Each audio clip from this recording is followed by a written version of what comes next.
다 같이 성경을 들고 일어서시기 바랍니다.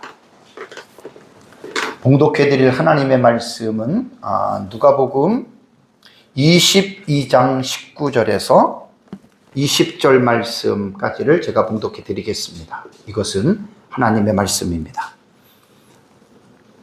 또 떡을 가져 감사기도 하시고 떼어 그들에게 주시며 이르시되 이것은 너희를 위하여 주는 내 몸이라 너희가 이를 행하여 나를 기념하라 하시고 저녁 먹은 후에 잔도 그와 같이 하여 이르시되 이 잔은 내 피로 세우는 새 언약이니 곧 너희를 위하여 붓는 것이라. 아멘. 네, 자리에 앉으시기 바랍니다. 네, 언약이라고 하는 이 단어에 대해서 제가 지난주 오후 예배 때에 여러분들에게 설교를 했습니다. 언약 신약에 대한 이 중요한 이 부분에 대해서 여러분들에게 제가 말씀을 드렸는데, 이번 시간에도 그 언약에 관한 이 단어의 의미를 가지고 여러분들에게 함께 은혜를 제가 나누려고 합니다.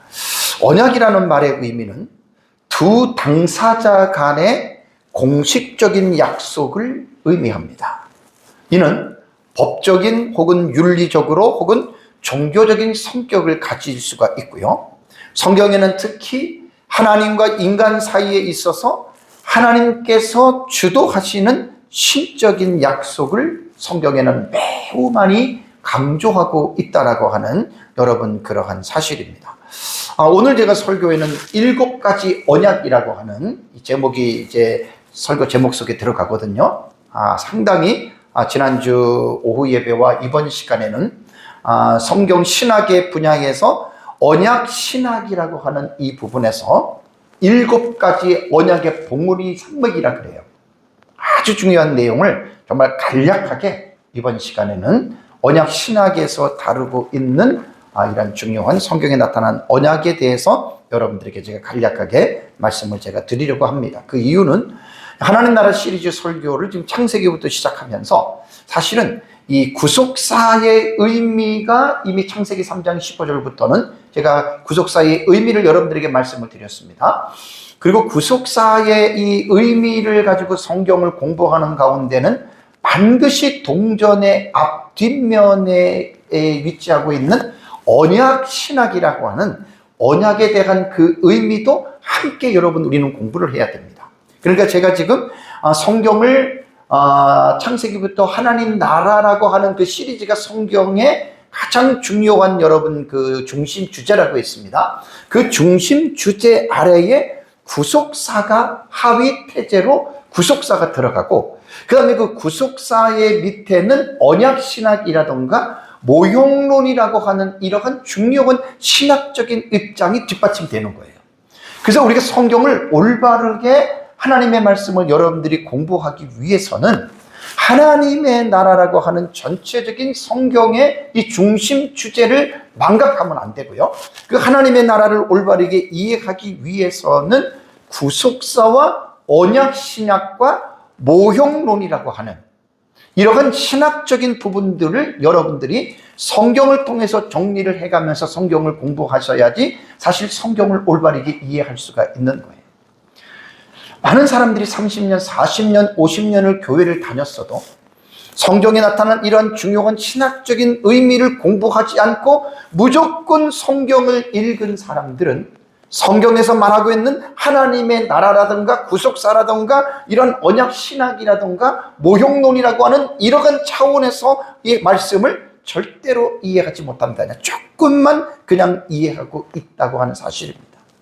그래서 하나님 나라 시리즈 설교를 시작하면서 창세기 들어가면서 이제 언약 신학을 한 번쯤은 제가 언급을 해야 되겠다라고 하는 생각을 가지고 이번 시간에는 성경에 나타난 7가지의 언약과 하나님 나라라고 하는 이 관계를 가지고 여러분들에게 제가 지금 말씀을 드리려고 합니다. 성경 언약 신학은요 이런 내용입니다. 지난주도 말씀드린 대로 성경 전체를 하나님의 언약이라고 하는 개념을 가지고 체계적으로 성경을 공부하는 거예요. 대단히 중요합니다. 구속사도 구속의 측면으로 창세기 3장 15절부터 계시록까지 반드시 이거는 공부를 해야 됩니다. 이 공부를 하면서 언약 신학, 커버넌트라고 하는 하나님의 언약을 또 절대로 연결시키지 않으면 안 되는 거예요. 그래서 이러한 차원에서 여러분들이 오늘 하나님의 말씀을 좀 공부를 제가 하는 차원에서 여러분들이 말씀을 잘 배우시기 바랍니다. 이 언약 신학은 지난주에도 말씀드린 대로 구속사와 아주 그 밀접한 연관이 있어요.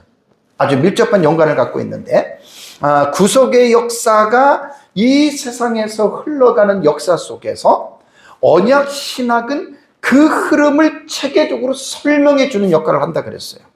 그러니까 상당히 여러분 중요한 거죠. 그러니까 동전의 앞뒷면으로서 구속사와 언약 신학은 빼놓을 수가 없는, 그래서 여러분들이 성경을 이제 창세기부터 공부할 때 이런 부분에서 여러분들이 잘 이해를 하셔야 됩니다. 언약이라고 하는 것은 뭐냐면 쌍방의 어떤 약속이라 그랬잖아요. 그 약속에는 사실 궁극적으로 예수 그리스도의 탄생과 재림으로 그 언약 신학은 사실 성취가 됩니다. 물론 구속사도 마찬가지죠. 그래서 여러분들이 이 부분에 대한 이해를 잘 가지고 있어야 됩니다. 그래서 오늘 제가 누가복음 22장 여러분 그 19절에서 20절의 말씀을 본문으로 선택한 것은 본문의 내용을 제가 여러분들에게 자세하게 주의를 하려고 하는 것이 아니라 의미적으로 20절을 보시면 이 자는 내 피로 세우는 새 언약이니 곧 너희를 위하여 붙는 것이라 그랬죠. 새로운 언약이다. 뉴 커버넌트예요. 그러면 새 언약이라고 하는 말은 무엇이 전제가 되죠? 옛 언약이 존재합니다. 그래서 예수님께서 성찬식을, 오늘도 예배 후에 우리가 성찬식을 거행하는데 이 성찬식이 바로 새 언약의 차원을 가지고 있다. 그래서 이 새 언약이라고 하는 말을 앞에 문맥으로 가면은 뒤에서 제가 언급하겠지만 예레미야 31장에 새 언약이 나옵니다. 그 언약이 성취가 된다는 말입니다. 그래서 우리가 이제 이 언약이라고 하는 이 중심 주제를 여러분들이 잘 좀 이해하고, 앞으로 제가 계속 창세기부터 이어져 나가는 설교이기 때문에 이 본문에서 말하는 언약에서 말하는 내용들을 그 본문에 들어가면 아주 자세하게 다룰 거예요. 그러니까 지금은 제가 이제 그런 부분에 대해서 자세하게 다루지 않고 이번 시간에는 9가지 언약입니다. 7대 언약이지만 아담 언약을 풀어버리면 거기서 3개가 나와요.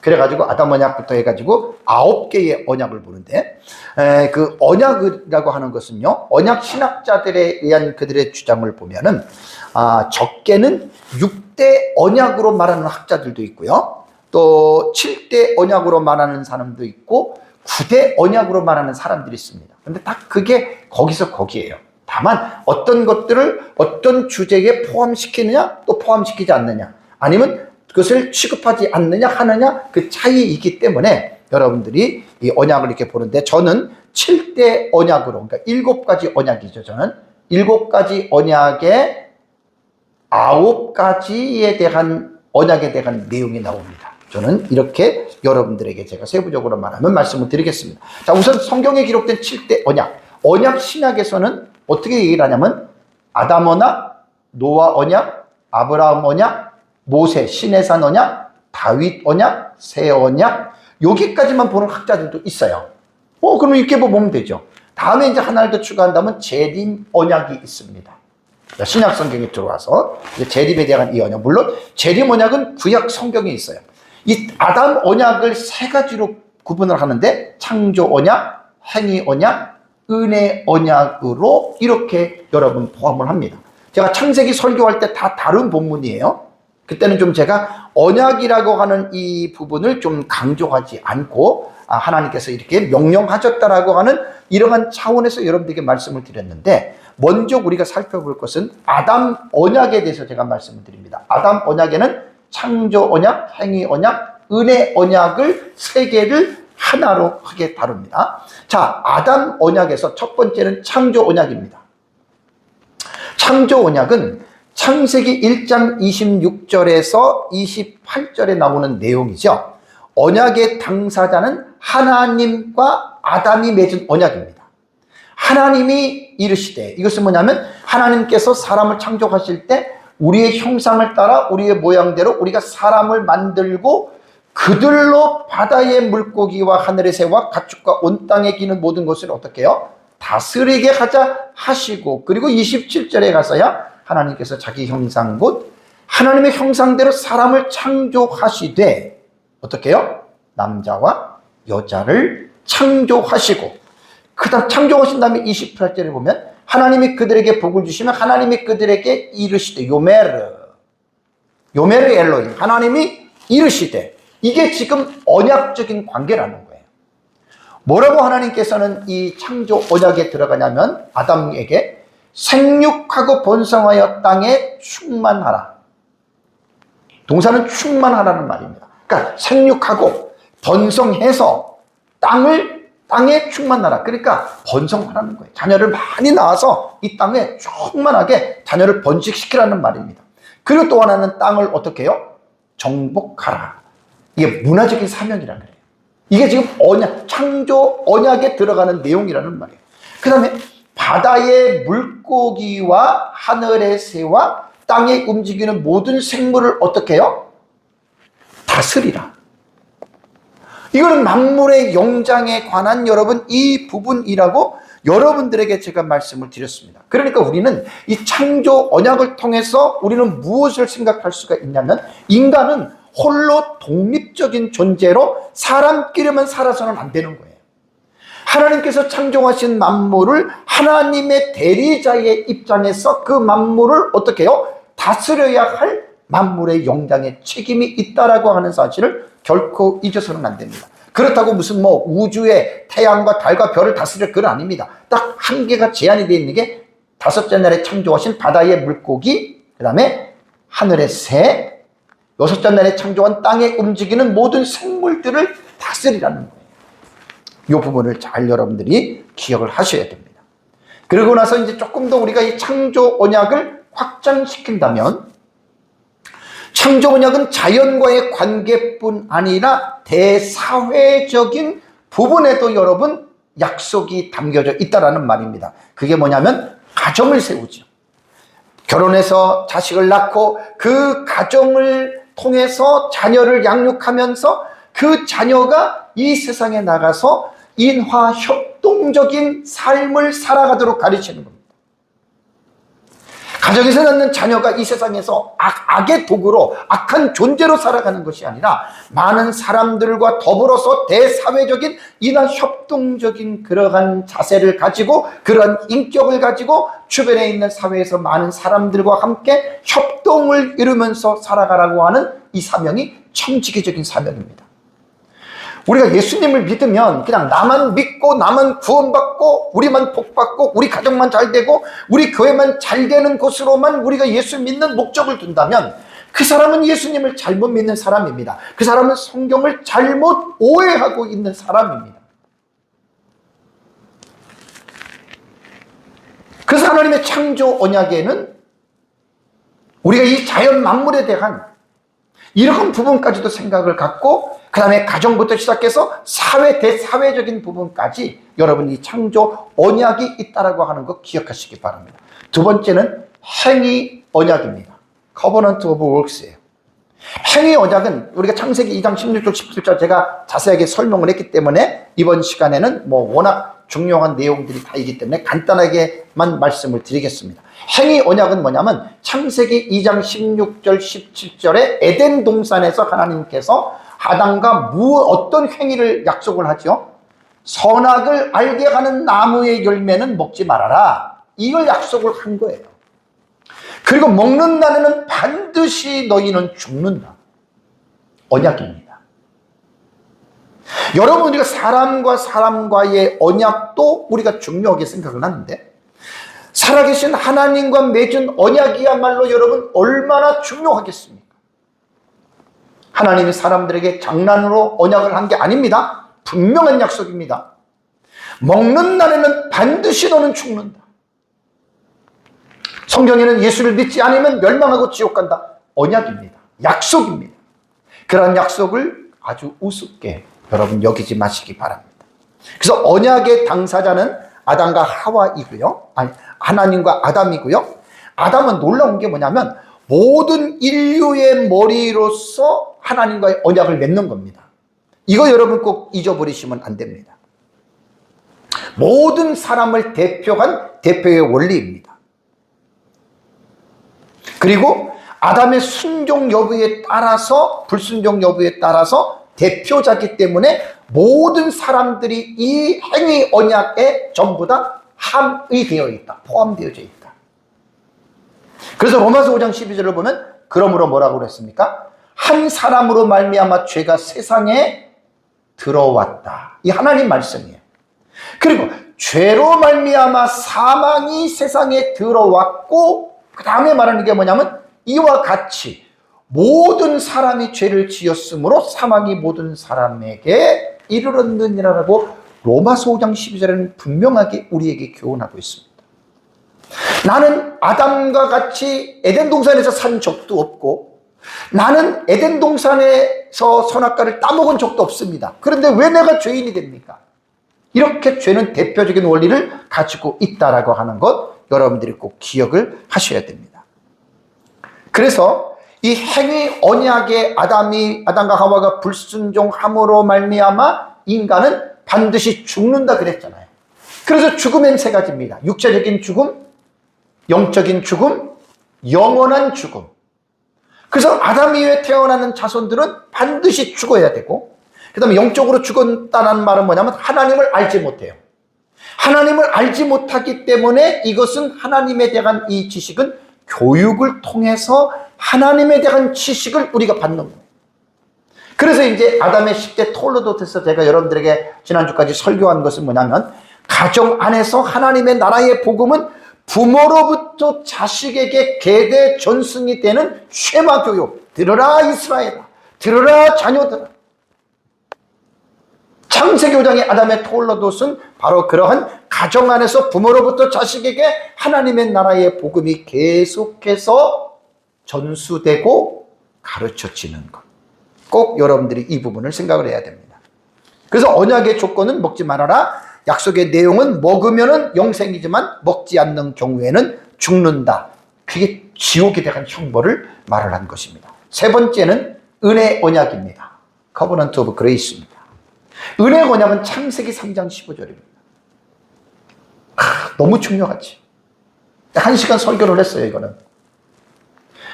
창세기 3장 15절을 모르고 교회를 다닌다? 20년, 30년, 40년이 지났어도 창세기 3장 15절에 내가 하나님이 너로 하와에게, 뱀에게 여자와 원수가 되게 하고, 그 다음에 내 후손도 여자의 후손과 원수가 되게 하는 후손의 문제가 나옵니다. 여자의 후손은 내 머리를 상하게 하는 문제가 나오고 너는 그의 발꿈치를 상하게 한다. 이 의미를 모르고 교회를 다녔다면 참 불쌍한 사람입니다. 초신자는 어쩔 수 없지만 20년, 30년, 40년을 다녔음에도 불구하고 은혜 언약의 핵심이 되는 창세기 3장 15절의 내용을 모르는 사람들은 정말 불쌍한 사람입니다. 교회를 헛다닌 겁니다. 이 은혜 언약은 구속 언약이라고도 그래요.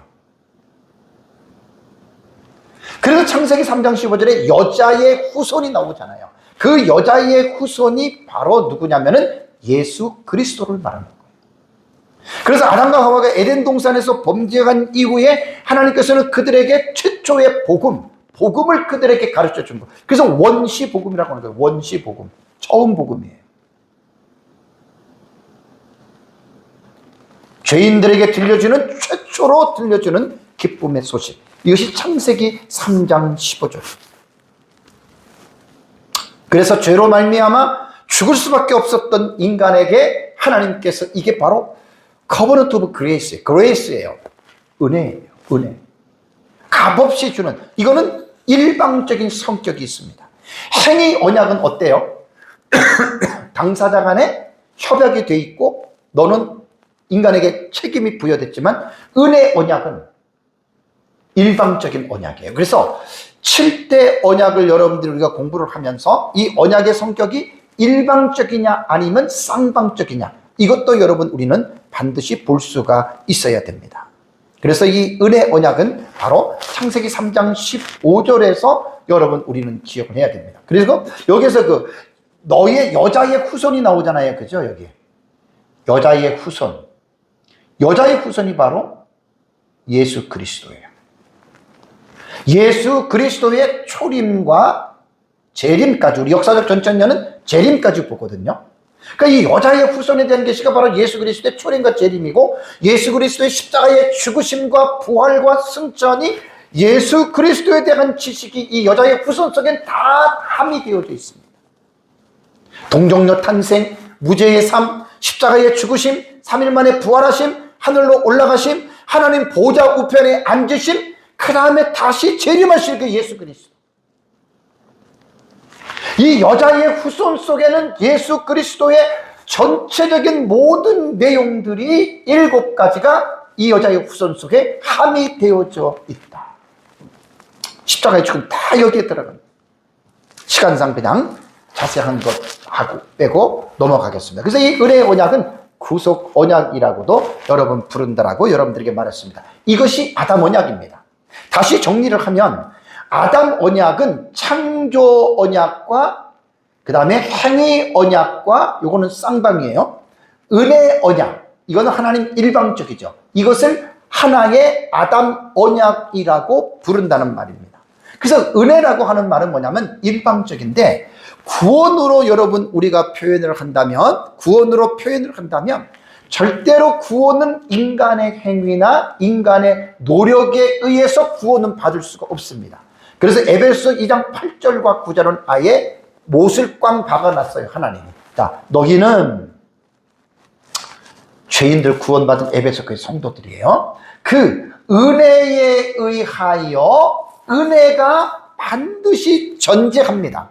구원은 은혜가 전제된 상태에서 구원을 논해야지, 은혜가 없는 가운데에 구원의 문제를 논하게 되면 행위가 딱 드러나게 돼요. 그러니까 은혜가 먼저 앞에 선제하는 거예요. 은혜에 인하여. 그 다음에 이제 인간에게 뭐가 따라오냐면 믿음으로 말미암아, 믿음이 나옵니다.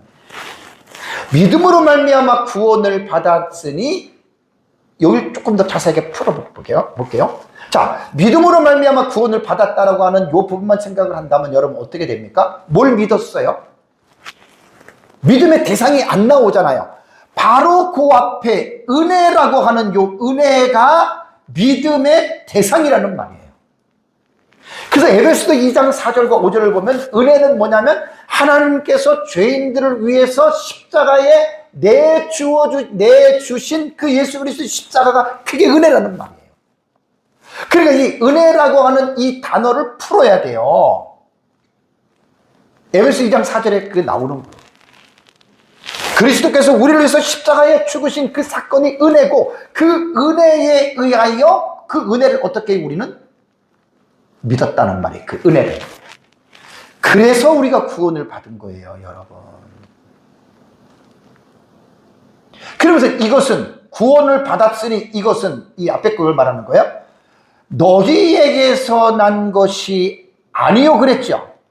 너희에게서는 뭐예요? 인간적인 노력, 인간적인 무슨 능력, 인간의 행위 아니란 말이에요. 뭐라고요? 하나님의 선물이라. 기프트 오브 갓이에요. 구원은 하나님의 선물입니다. 인간의 노력, 인간의 잘남 아닙니다.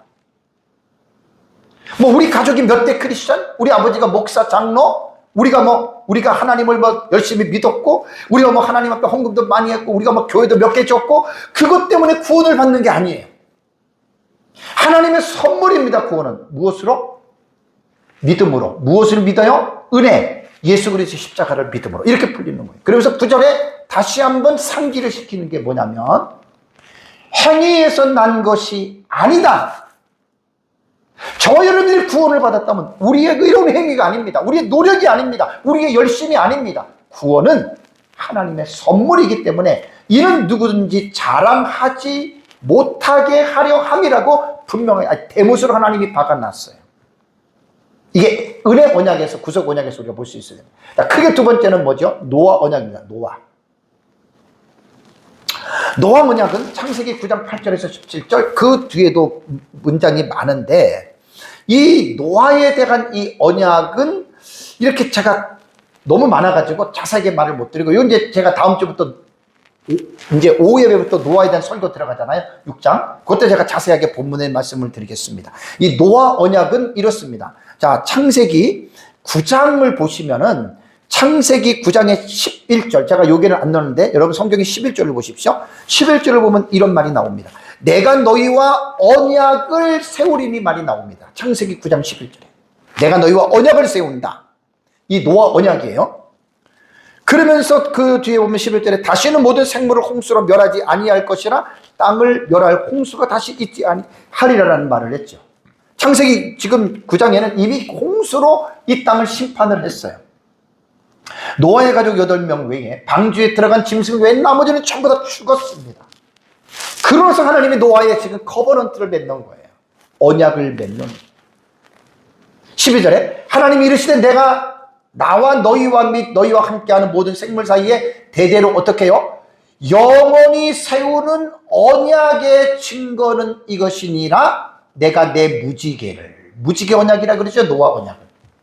그러니까 무지개를 보면서 뭘 말하냐면 다시는 내가 물로는 심판하지 않겠다. 이것이 나와 세상 사이의 언약의 증거로 하나님께서 무지개를 주셨다. 그래서 우리 주일학교 부를 때 이제 다시 물로는 심판 않겠다 하나님 약속이죠, 이런 노래가 있어요. 그러니까 무지개를 볼 때마다 노아의 홍수 심판을 아는 사람들은 하나님이 다시는 이제는 물로 심판을 하지 않겠다. 물로 심판이요. 다른 것으로는 마지막 때 불로 심판이 나옵니다. 어쨌든 이 노아의 언약에 대해서는 할 말이 많은데 그냥 이렇게 넘어가겠습니다. 그러면 왜 노아 시대 때에 홍수로 하나님이 모두를 심판할 수밖에 없느냐? 창세기 6장 11절, 이건 이제 다음 주에 설교를 할 부분입니다. 온 땅이 하나님 앞에 어떻게 해요? 부패하여 포악함, 악이 완전히 땅에 가득했다라는 말. 어린 애들부터 땅에서 모든 혈육 있는 자유의 행위가 모두입니다. 어린아이부터 어린이까지 다 부패했습니다. 도저히 회복이 불가능한. 그래서 노아의 언약은 언약의 당사자는 하나님과 노아고, 그 다음에 노아 언약의 이 당사자는 뭐가 있냐면 노아의 후손들 뿐만이 아니라 모든 생물이 들어가요. 이게 노아 언약의 특징이에요. 다음에 제가 설교할 때 이 부분을 제가 여러분들에게 말씀을 드리겠습니다. 그리고 창세기 6장 8절에 보면 그러나 노아는 여호와께 은혜를 입었더라. 노아는 여호와께 은혜를 입었더라. 자, 노아 언약은 이렇게 생각하고 다음 주부터 제가 자세하게 설명을 할 때 말씀드리고요. 다음에 세 번째 언약이 뭐냐면 아브라함의 언약입니다. 아브라함의 언약 속에는 뭐가 들어가냐면 횃불 언약이 들어갑니다. 제가 지난주에 말씀드렸죠. 횃불 언약. 참 신기한 횃불 언약. 아브라함 언약 속에 포함돼요. 아브라함 언약 속에는 몇 개가 들어가요. 아브라함은 아담의 20대 후손입니다.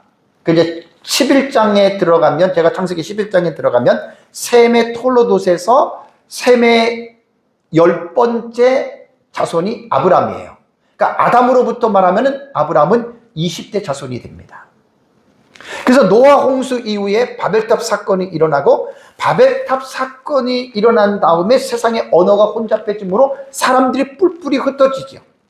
그래서 여러 민족, 여러 사람들 가운데 하나님께서 창세기 12장 1절을 보겠습니다. 여호와께서 아브라함에게 이르시되 너는 너의 고향과 친척과 아버지 집을 떠나라. 내가 내게 보여줄 땅으로 가라. 내가 너로, 하나님의 약속입니다, 큰 민족을 이루겠다. 그리고 내게 복을 주겠다. 너의 이름을 창대하게 하리니 너는 복이 된다는 말이에요. 그래서 너를 축복하는 자에게는 내가 복을 내리고 너를 저주하는 자에게는 내가 저주하리니, 그 다음에 말이 중요합니다. 땅의 모든 족속이 너로 말미암아 복을 얻을 것이라. 이게 아브라함의 언약 속에 담겨져 있는 내용이에요. 언약의 당사자는 하나님과 아브라함과 그의 후손들이 포함이 되고요. 언약의 성격은 일방적입니다. 하나님이 일방적으로 아브라함을 불렀잖아요. 그리고 이 언약의 내용은 영원한 언약입니다. 효력이 영원하다는 거예요. 이 아브라함의 언약 속에는 저와 여러분들도 포함이 된 거예요. 아담 언약에서 행위 언약의 선악과를 따먹지 말라는 우리는 포함이 되지 않지만 이 아브라함 언약 속에서의 이 창세기 12장 1절과 13절에 나오는 이 아브라함의 언약은 우리에게까지 효력이 영원토록 지속이 된다는 말입니다. 언약의 내용은 세 가지입니다. 큰 민족을 이루게 하고 가나안 땅을 주겠고 모든 민족이 아브라함 자손을 통해서 어떻게 해요? 복을 받을 것이다. 그래서 이제 언약의 징표를 보면은 아브라함 언약에서 할례 언약이 나와요. 할례가 나오죠. 그죠? 이게 다 아브라함 언약 속에 전부 다 들어갑니다. 횃불 언약도 들어가고. 그래서 아브라함의 언약 속에서는 세 가지의 큰 중요한 게 뭐냐면 뭐죠? 큰 민족을 이루겠다. 자, 아브라함 한 사람이에요. 한 사람인데 결국은 아브라함에게 큰 민족을 이루겠다. 자, 아브라함의 손자 야곱이 애굽에 내려갈 때 그때 몇 명이 내려갔냐면 70명이 내려갔습니다. 창세기 40장 27절을 보면 애굽에서 요셉이 낳은 아들은 2명이니 야곱의 집 사람으로 애굽에 이른 자가 모두 70명이었더라. 자, 아브라함 한 사람에서 지금 손자 때 내려가니까 70명이었어요. 그들이 애굽에 머무른 지 430년이 된 후에 그들이 출애굽을 하죠. 그때 인구는 섞여서 사는 사람들까지 포함하면 약 200만 명의 인구가 되니까 큰 민족이 됐잖아요. 그러니까 지금 아브라함의 언약 속에 담겨 있는 큰 민족은 벌써 성취가 됐습니다. 그리고 광야 40년을 통해서 가나안 땅에 들어가서 그들의 인구는 점점 더 많아지기 시작했고 신약시대에 와서는 영적인 아브라함의 자손인 크리스천들이 있잖아요. 우리까지 해서 큰 민족을 이루신 거예요. 할렐루야입니다. 그러니까 하나님의 언약은 절대로 하나님께서 어기지 않습니다. 그 약속은 반드시 지킵니다. 두 번째는 땅을 주시겠다고 약속했어요. 자, 아브라함 혼자 불러가지고 우리 창세기 이제 설교할 때 그 본문에 가면 자세하게 말씀드릴게요. 하나님이 아브라함에게 내가 땅을 한번 보라 그래요. 그러니까 아브라함이 쭉 보니까 동서남북을 따봐라. 그 땅 내가 너 주겠다. 그 가나안 땅이거든요. 근데 아브라함이 그 생존 시에는 가나안 땅에서 아브라함은 나그네로 살았죠. 그런데 그 땅이 여호수아서 21장 43절 45절에는 하나님의 약속이 언제 일어났냐면 여호수아 시대 때입니다. 여호와께서 이스라엘 조상들에게 맹세하여 주리라 하신 어떻게 온 땅을 그랬죠. 아브라함에게는 몇 번이고 시청각으로 보여줬습니다. 이 땅이 너 땅이야, 너 땅이야. 그래서 아브라함은 자손들에게 이삭과 야곱과 요셉 자손들에게 이 땅은 하나님 우리에게 준 땅이야, 땅이야, 땅이야 계속해서 교육을 시켰는데 여호수아 21장에 보면 온 땅을 이와 같이 이스라엘에게 어떻게 다 주셨으므로 아브라함에게 땅을 주시겠다고 약속하고 약 700년의 기간이 지났습니다. 여호수아가 가나안을 침공해서 그 가나안 땅을 빼앗음으로 하나님의 언약이 성취가 된 거예요. 이루어진 거예요. 여러분, 우리가 하나님의 약속은 우리에게 때로는 금방 이루어지기도 하지만 이렇게 700년, 아니 메시아에 대한 이 언약은 4000년이 넘도록 긴 시간이 필요할 때가 있어요. 중요한 거는 뭐냐면 하나님이 말씀을 통해서 우리에게 약속했다면 그 약속은 여러분들 믿으시라는 말이에요. 의심하지 말라는 거예요.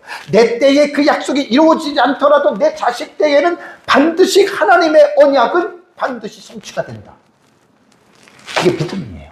하나님을 믿는 건 그걸 믿는 거지 다른 걸 믿는 게 아니에요. 45절에 여호와께서 이스라엘 족속에게 말씀하신 선한 말씀이 어떻게 해요? 하나도 남음이 없이 다 응하였더라. 성취가 되었더라. 여러분, 하나님 신실하신 분입니다. 절대로 하나님은 약속을 어기지 않습니다. 절대로 약속을 어기지 않습니다. 그래서 성경은 우리가 언약적인 관계로 읽으라 그랬죠. 그래서 구약 성경은 올드 테스트먼트예요. 신약 성경은 뉴 테스트먼트예요. 옛 언약, 새 언약이에요. 성경을 읽을 때는 우리 인간의 감정과 느낌과 생각으로 성경을 읽는 것이 아니에요. 하나님과의 언약적인 관계로 성경을 읽어내야 돼요. 예수 그리스도를 믿는 자는 죄 용서가 천국가 언약으로 받아들이십니다. 성경을 그냥 다른 일반 책들을 읽듯이 성경을 읽으면 안 돼요. 하나님의 말씀이기 때문에 그렇습니다. 그 땅을 이루고, 셋째는 자손을 통해서 모든 민족이 복을 받는다 그랬죠. 갈라디아서 3장 15절 16절 결론은 이겁니다. 형제들아, 내가 사람의 예대로 말하노니 사람의 언약이라도 정한 후에는 아무도 패하거나 당하거나 하지 못하느니라 그랬죠. 그러면서 바울은 뭐라고 얘기를 하냐면, 이 약속들은, 이 언약들은 아브라함과 그 자손에게 말씀하신 것인데, 지금 아브라함의 내 자손을 통해서 모든 사람이 복을 받는다 그랬잖아요. 말씀하신 것인데 뭐라고 했습니까?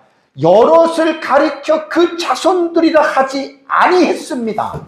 이 아브라함에게 내 자손을 통하여 천하 모든 민족이 복을 받는다고 하는 것은 여럿이 말하는 게 아니에요. 오직 뭡니까? 원맨입니다. 한 사람. 아브라함의 언약 속에 자손을 통해서 복을 받는다는 말은 여럿이 아니라 오직 한 사람을 가르쳐 내 자손이라 하였으니 그 한 사람이 누구지요? 곧 그리스도라. 신약시대 예수 그리스도가 메시아로 오셔서 그 메시 땅에 죽으심으로 땅의 모든 민족이 그를 믿는 자가 멸망치 않고 영생을 얻기 때문에 아브라함에게 한 언약은 자손을 통해서 모든 민족이 복받는다라고 하는 말은 여럿이 아니라 곧 그리스도 한 분이다라고 하는 것 기억하시기 바랍니다. 네 번째는 모세의 언약입니다. 다 성경의 본문에 들어가면 자세하게 앞으로 다 설교할 내용이에요. 대신에 언제 할지는 몰라요. 시간이 아주 오래 갈 수밖에 없어요. 멀어질수록 시간이 오래 가는 거예요. 예레미야 같은 경우는 몇 년이 지나도 모릅니다. 그 설교를 해 나갑니다. 자, 모세 언약, 시내산 언약이에요. 되게 중요합니다. 모세 언약은요, 모세와 이스라엘 백성과 이 언약의 당사자가 하나님과 이스라엘 백성들이에요. 이거는 개인이 아니에요. 그죠? 이스라엘 당사자들이 하나님의 시내산에서 맺는 건데, 언약의 성격은 뭐냐면 이것이 일방적이 아니고 쌍무적이라고 그래요. 쌍무적. 쌍방의. 쌍무적 언약입니다. 그리고 이 시내산 언약은 조건부 언약입니다. 물론 행위 언약도 조건부 언약이듯이 조건이 여러분 첨부가 된다라고 하는 말입니다. 언약의 내용은 출애굽기 19장 5절 6절 보십시오. 세계가 다 내게 속하였나니 너희가 내 말을 잘 듣고 지키면이에요. 요거를 꼭 잊지 마세요. 모세 언약, 시내산 언약에는 반드시 전제를 잃어버리면 안 돼요. 이거 잃어버리면 큰일 납니다. 성경 완전히 잘못했을 거예요. 일단은 너희가 내 말, 율법이에요. 그 율법을 듣고, 이 시내산 언약이 여러분 주어질 때가 언제냐면 이스라엘 백성들이 출애굽한 이후에 이들이 시내 광야에 도착을 합니다. 3개월이에요. 3개월. 시내 광야에 도착을 해서 3개월째 되는 날에 도착해서 장막에 쳤는데, 그때 하나님께서 모세를 콜링하십니다. 부르십니다. 그래서 출애굽기 19장을 여러분 읽어보면 모세가 시내산을 3번 오르락내리락 합니다. 19장 3절에서 6절이 첫 번째, 7절에서 13절이 두 번째, 20절에서 25절까지 세 번째입니다. 올라갔다 하나님 말씀 듣고 내려와서 이스라엘 백성들에게 정하고, 그때 첫 번째 등정했을 때 하나님으로부터 받은 말씀이 출애굽기 19장 3절 6절, 지금 5절 6절의 이 말이에요. 그래서 너희가 내 말을 잘 듣고, 여기에는 하나님의 율법, 그 20장부터 나오는 십계명과 율례들이 있죠. 그 하나님의 율법이 전제가 되는 거예요. 그러니까 모세 언약, 시내산 언약은 하나님의 율법이 전제되지 아니한 것으로 그건 잘못 보는 겁니다. 내 말을 잘 듣고 내 언약을 지키면 어떤 하나님이 복을 주시냐면, 너희는 모든 민족 중에서 내 소유가 되겠고, 첫 번째가 내 소유가 된다. 우리 둘째 딸 손자 이름이 소유입니다. 멋이죠, 소유? 너희가 내 민족 자체가 하나님의 소유가 되고, 두 번째는 뭐냐면 너희가 내게 대하여 어떻게 해요? 제사장 나라가 된다. 두 번째가 이 언약의 내용입니다. 이게 내용이에요. 그 다음에 세 번째는 뭐냐면 거룩한 백성이 되리라. 하나님이 모세에게 너는 이 말을 이스라엘 자손에게 전할지니라. 이 시내산 언약이 왜 중요하냐? 쌍무적이고 조건부라 그랬죠. 쌍방간의 이 언약을 이루고 가야 돼요. 이스라엘 백성 입장에서는 듣고 지켜야 돼요. 듣고 지켜야 하나님의 민족이 소유가 되고 제사장 나라가 되고 거룩한 백성이 되는데, 자, 반대로 언약을 불순종하면 여러분 어떻게 되는지 아십니까? 하나님의 소유가 안 돼, 민족이. 그 다음에 제사장 나라도 안 돼요. 그리고 거룩한 백성이 될 수 없어요. 왜 이스라엘 백성들이 멸망하고 왜 하나님이 이스라엘 백성들을 버린 줄 아십니까? 시내산 언약의 쌍무적이고 조건부로 주어진 이 언약을 그 백성들이 언약을 지키지 않았어요. 그래서 하나님이 이스라엘 백성들을 버린 거예요. 로마서 9장, 10장, 11장을 잘 읽어보십시오.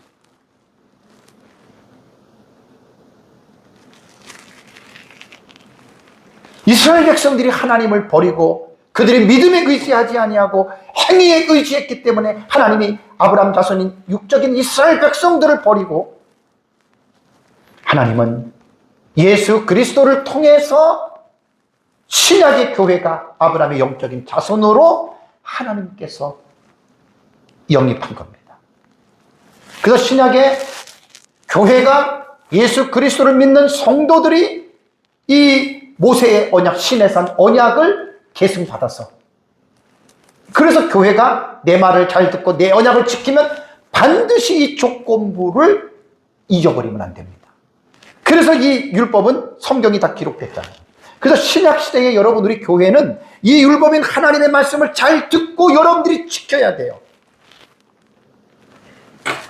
시내산 언약하고는 약간 차이가 있지만 우리가 말씀을 순종할 때 하나님께서 우리를 제사장 나라로 사용하시고, 그리고 우리를 거룩한 백성으로 하나님 사용하시고, 우리가 말씀을 불순종하고 죄악 가운데에 뒹굴르는데 어떻게 우리가 거룩한 백성이 되겠습니까?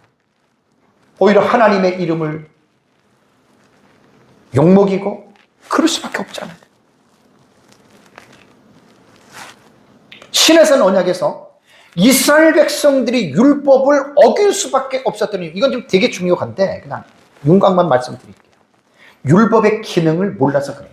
여러분, 하나님이 이스라엘 백성들에게 모세를 통해서 율법을 줬습니다. 왜 준 줄 아십니까? 거기는 지켜라는 하나님의 명령이 있지요. 근데 여러분, 정말 율법을 인간의 의지로, 인간의 능력으로 지킬 수 있다고 여러분 생각하십니까?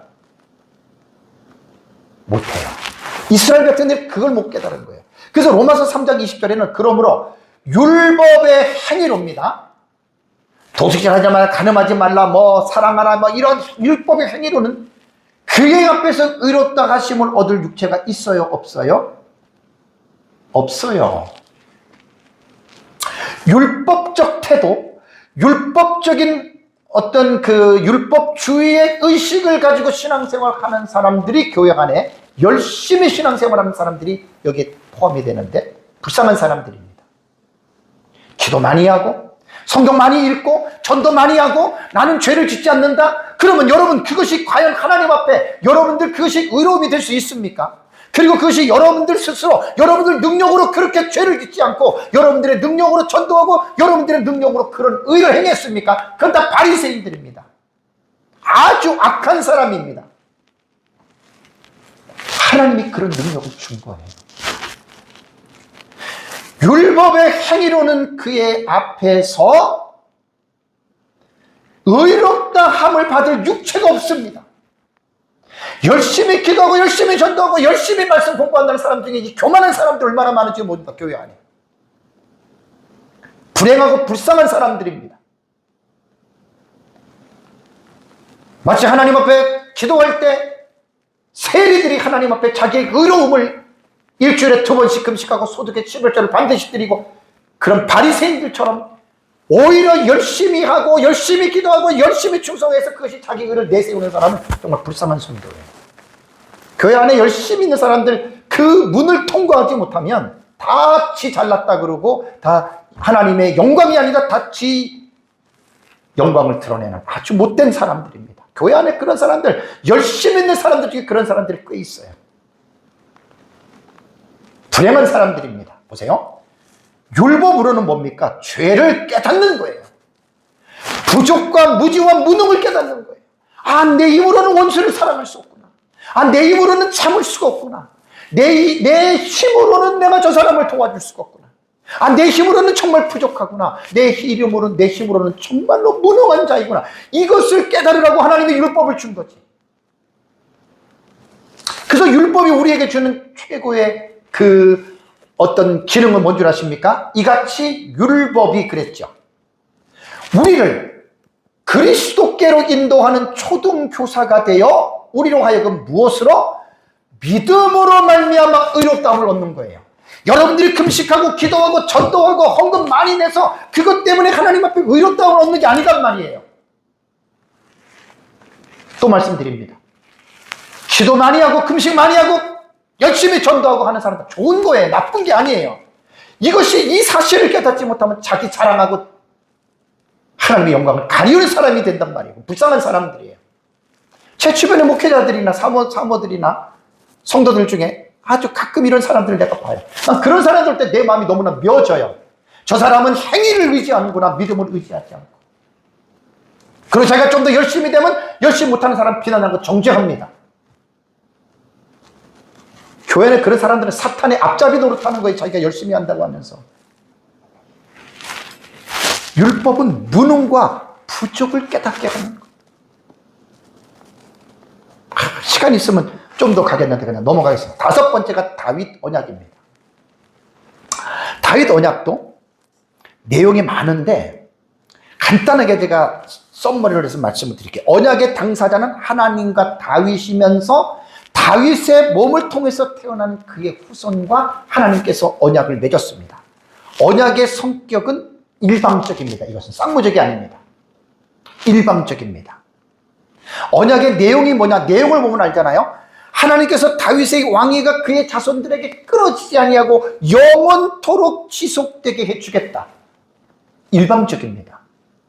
솔로몬 같이 그렇게 범죄하고 우상을 숭배해도 하나님께서는 끊어지지 아니하고 그 자손을 하나님께서 어떻게 지속되게 해주겠다. 일방적이에요. 14절 사무엘하 7장이요. 사무엘하를 제가 설교할 때 합니다. 14절 보면 내가 영원히 그를 내 집과 내 나라에 세우겠다. 그리고 그의 왕위가 솔로몬을 말하지만 영원히 견고하리라 하셨다 하라. 솔로몬의 자식, 낳는 자식이 계속해서 영원한 왕권을 가지고 왕으로서 통치하면서 살게 해주겠다. 그런데 여러분, 이게 언제 다윗의 언약이 완성되는 줄 아십니까?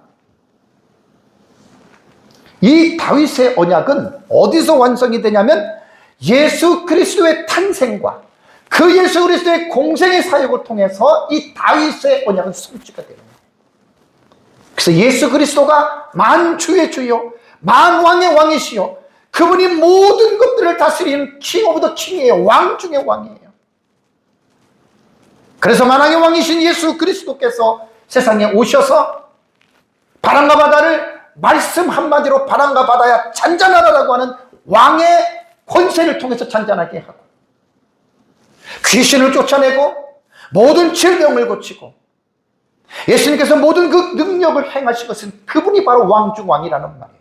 그 예수 그리스도가 다윗의 언약의 마지막 그 언약을 성취하는 왕으로서 예수 그리스도가 오셨다는 거예요. 우리가 바로 그 예수 그리스도를 믿는 거예요. 왕이신 그 예수 그리스도를 우리가 믿는 거예요. 신약시대 성도들. 이게 다윗 언약의 내용입니다. 다음에 여섯 번째가 새 언약입니다. 뉴 커버넌트예요. 새로운 언약입니다. 이 새 언약은 이런 내용입니다. 하나님께서 예수 그리스도를 통해서 죄인을 구원하는데 성령을 통하여 각 사람이 하나님과의 새로운 관계를 실제로 맺는 거예요. 구체적으로. 놀라운 얘기입니다. 이 예레미야 31장 31절 34절에 나오는 이 뉴 커버넌트는 대단히 여러분 중요합니다. 언약의 당사자는 하나님과 예수 그리스도를 믿는 모든 신자입니다. 유대인뿐 아니라 모든 이방인들이 다 포함이 됩니다. 이게 언약의 당사자입니다. 언약의 성격은 이것이 무조건적입니다. 이것도 무조건적이면서 영원한 은혜를 담고 있는 언약입니다. 쌍무적인 언약이 아닙니다. 언약의 내용이 하나님의 율법을 이제 마음에 기록시켜주겠다. 그래서 하나님과의 친밀한 관계를 형성하고 모든 신자가 하나님을 직접적으로 알게 된다. 신약적으로 말하면 성령의 내주입니다. 이 새 언약의 성취는 예수 그리스도의 십자가의 죽음과 부활을 통해서 이 새 언약은 성취가 된 거예요. 우리가 그 이미 새 언약의 성취를 누리고 있는 거예요. 이 언약에 적용되는 대상은 생명책에 농명된 모든 택자들이 이 새로운 언약의 수혜자가 됩니다. 예레미야 31장 31절을 보면 이제 새 언약의 내용이 겁니다. 여호와의 말씀이니라. 보라, 날이 이르리니, 앞으로 미래적으로 일어나는 사실입니다. 내가 이스라엘 집과 유다 집에 어떤 언약을, 새 언약을 맺을 것이다. New Covenant. 날이 이르러야 돼요. 이게 바로 아까 말씀드린 예수님의 십자가에 죽으심과 부활로 이루어요. 그게 그때 이제 성취가 되는 거예요. 이 언약은 새 언약이죠. 내가 그들의 조상들의 손을 잡고 애굽 땅에서 인도하여 내던 날에 맺은 것과 같지 아니할 것은, 시내산 언약 기억나세요? 모세 언약? 내 말을 잘 듣고 내 말을 잘 지키면 그 율법이 있잖아요. 그것과 옛 언약과 같지 않다는 거예요. 하나님 뭐라고 합니까? 내가 그들의 남편이 되었어도, 이스라엘 백성이 하나님의 아내란 말이에요. 하나님의 남편이고, 그들이, 이스라엘이 어떻게 했습니까? 내 언약을 깨뜨렸습니다. 언약이 쌍방의 쌍무적인 언약, 조건적인 언약에서는 한쪽이 어기면 그 언약이 무효가 되는 거예요. 놀랍게도 하나님은 이스라엘 백성들이 하나님의 율법을 어겼음에도 불구하고 그들과의 관계를 무효화시키지 아니하시고, 그들과의 관계를 계속해서 지속해 나가시는 것은 지난 주제가 여러분들에게 오후 예배 때 레위기 26장이죠. 아브라함과 맺은 언약 때문에 이스라엘 백성들이 죄를 지어도 그 언약 때문에 내가 너희를 버리지 아니한다라고 하는 이 언약의 하나님을 여러분들이 믿으셔야 됩니다. 여러분들이 신앙생활할 때 여러분들의 기분, 여러분들의 어떤 느낌, 여러분들의 감정 때문에 우리가 하나님을 믿고 관계를 맺는 게 아니에요. 말씀이라고 하는 이 언약을 기초하고 언약을 중심으로 우리가 하나님을 믿는 거예요. 때로는 내 기분이 우울하고 내 기분이 안 좋아도 우리는 하나님의 말씀이라고 하는 이 말씀에 기초해서 이 하나님의 말씀의 언약을 근거로 해서 저와 여러분들이 하나님을 믿는 거, 하나님과의 관계를 맺는 것이지, 여러분들의 늘 변화무쌍한 감정을 가지고 여러분 하나님 믿는 거 아니란 말이에요. 그들이 내 언약을 깨뜨렸습니다. 그러나 그날 후에 내가 이스라엘 집과 맺을 언약을, 이러한 이 새 언약이에요. 내가 나의 법을, 하나님의 말씀을 그들의 속에 두며 그들의 마음에 기록하여, 이게 새 언약이에요. 여러분, 그리스도인들은 구원받았다고 하는 말은 뭐냐면 성령이 우리 안에 내주하세요. 성령 하나님이 내 안에 안 계신 그 사람 구원받은 사람 아니에요. 교회 안에 구원받지 못한 사람들 많아요. 아무리 오래 다녔다고 그거 다 구원받은 사람 아니에요. 나의 법을 그들 속에 두며 그들의 마음에, 내 마음속에 하나님이 계시다면 그 사람 절대 구원받은 사람 아니에요. 종교인으로서 교회는 수시면 나올 수 있고 종교인으로서 헌금은 조금 드릴 수 있지만 그 하나님이 마음속에 내주하지 않는 사람은 절대로 구원받은 사람 아니고 지옥 갈 사람들입니다. 그래서 성경을 보면은 마지막 심판 때에 의인 중에 악인을 골라낸다 그러잖아요. 그 마태복음 제가 그 13장에 천국장에 들어가면 그 설교합니다. 무섭습니다. 의인 중에서 악인을 골라내요. 교회를 세상에서 수십 년을 다녔는데 딱 하나님 심판 때는 지옥 가요. 왜? 예수님 인격적으로 만난 사람 아니에요. 종교인으로 교회를 다닌 사람이에요. 자기 한계 내에서 자기 하고 싶은 데서만 교회를 다닌 거예요. 많습니다, 그런 사람들. 새 언약은 나의 법을 그들 속에 두며 그들의 마음에 기록하기 때문에 절대로 이것을 속일 수가 없어요. 그러니까 받은 자 외에는 몰라요. 이런 설교를 들을 때 구원받지 못한 사람들은 마음이 되게 찔릴 겁니다. 빨리 그 문제들을 해결하셔야 돼요. 그리고 나는 그들이 하나님이 되고 그들은 내 백성이 될 것이라. 이런 작은 자부터 큰 자까지 다 나를 알기 때문에 확실하게 구원받은 사람은 알아요. 분명히 알아요. 그래서 새 언약은 성령의 내주이기 때문에 이게 성령의 이 또 얘기를 하면 한 5분 이상 설교를 해야 되는데 그냥 넘어갈게요. 디모데후서의 1장 14절을 보면 우리 안에 거하시는 성령으로 말미암아 지키라 그랬어요. 여러분 신앙생활 여러분들 절대로 여러분들 능력으로 말씀 순종 못해요. 끄적끄적 흉내는 내요. 절대로 못해요. 여러분 자기에게 속지 마세요. 성령으로 거듭나지 않는 사람이 성령이 어디 있어요? 없지요. 그 속에. 그러니까 쇼하는 거예요. 교회 다니면서. 구원받지 못한 사람들은 교회 안에서 목사도 될 수 있고 장로도 권사도 다 될 수 있어요. 성령이 없어요. 그런 사람은 못 지켜요. 자기 할 수 있는 선까지만 딱 교회 다니는 거예요. 그래서 제가 교회 다니는 사람 수십 년 동안 딱 다니면 딱 선이 있어. 절대 못 넘어가. 나는 그런 사람 구원받은 사람으로 안 봅니다. 구원받은 사람은 내 의지로 교회를 나오는 게 아니에요. 성령의 의지로 나와요. 여러분들 봉사하고 헌금하고 하는 거 그 여러분들 다 자기 생각으로 하는 게 아니에요. 성령이 감동을 해요. 성령이 우리에게 감동을 시키면 어떨 때는 내가 할 수 없는 것도 할 수 있는 거예요. 그게 구원받은 사람들에게 나타나는 건데 딱 구원받지 못한 사람은 이런 것들이 30년, 40년 절대 이게 없어요. 딱 자기 것만 해. 그건 어쩔 수 없습니다. 마지막 심판 때 지옥으로 떨어져서 그때 그 사람은 깨달을 거예요. 그건 이미 끝난 거예요. 그래서 성령으로 말미암아 내게 부탁한 아름다운 것을 지켜야 됩니다. 그래서 성령의 능력으로 신앙생활을 하는 거예요. 그 성령이 없는 사람은 절대로 못하죠. 로마서 8장 3절 4절에도 율법이 육신으로 말미암아 연약하여 할 수 없는 그것을 하나님은 하신다. 성령을 따라 행하는 거예요. 넘어가겠습니다. 마지막이 재림 언약입니다. 어떤 언약 신학자는 재림 언약을 집어넣지 않습니다. 근데 저는 재림 언약을 나는 넣는 것이 괜찮다고 봐요. 왜냐하면 예수님의 재림은 정말 너무너무 중요한 사건 아닙니까? 완전히 하이라이트, 초림도 하이라이트지만 예수님의 재림은 그것보다 더 큰 하이라이트가 됩니다. 구약 성경에 예수님의 초림만 예언한 게 아니라 구약 성경에 예수님의 재림이 예언되어져 있다는 거 여러분 기억하십니까? 다니엘서 7장 13절 14절엔 예수님의 초림이 아니라 보세요.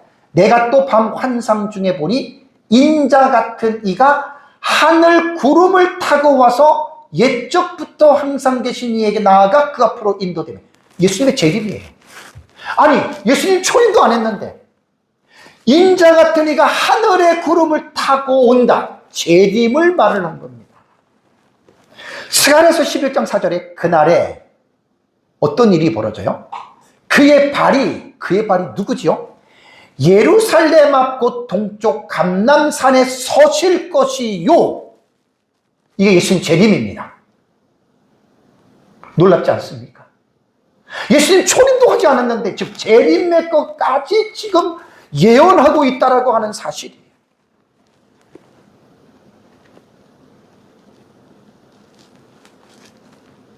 재림은 너무 중요합니다. 신약시대 성도가 어디에 우리가 초점을 맞추고 살아야 되는 줄 아십니까? 메시아의 재림을 바라보면서 살아야 돼요.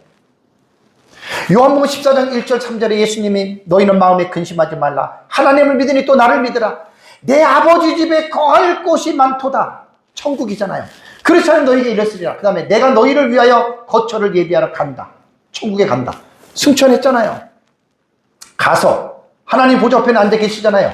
너희를 위하여 거처를 예비하면 내가 다시 와서 이게 재림입니다. 사도행전 1장 10절에도 너희 가운데서 하늘로 올리신 이 예수는 하늘로 가시고 본 그대로 오시리라. 재림이에요. 마태복음 24장 29절 31절에는 예수님의 재림의 현상에 대해서 예수님 말씀했고 계시록 22장 7절에는 보라 내가 속히 오리니 재림이죠. 계시록 22장 12절에도 보라 내가 속히 오리니라고 말을 했습니다. 사랑하는 성도 여러분, 성경은 언약이라고 하는 이 사실을 매우 중시하고 있다고 하는 사실을 잊지 마시기 바랍니다. 구속사의 관점에선 언약이 구속사의 관점을 해설해 준다 그랬죠. 그리고 구속사와 언약 신학은 결국 하나님의 나라를 드러내는 거예요. 그래서 하나님의 나라가 가장 중요한 상위 특징이라는 말입니다. 신실하신 하나님, 여러분들 하나님에 대해서 의심하지 마시고 아무리 어렵고 힘든 일이 있더라도 여러분들이 하나님의 언약의 말씀을 믿는다면 그 언약의 말씀을 붙잡고 끝까지 여러분들이 승리하는 삶을 살아가시기를 주님의 이름으로 축복합니다. 우리 다 같이 함께 시작하겠습니다.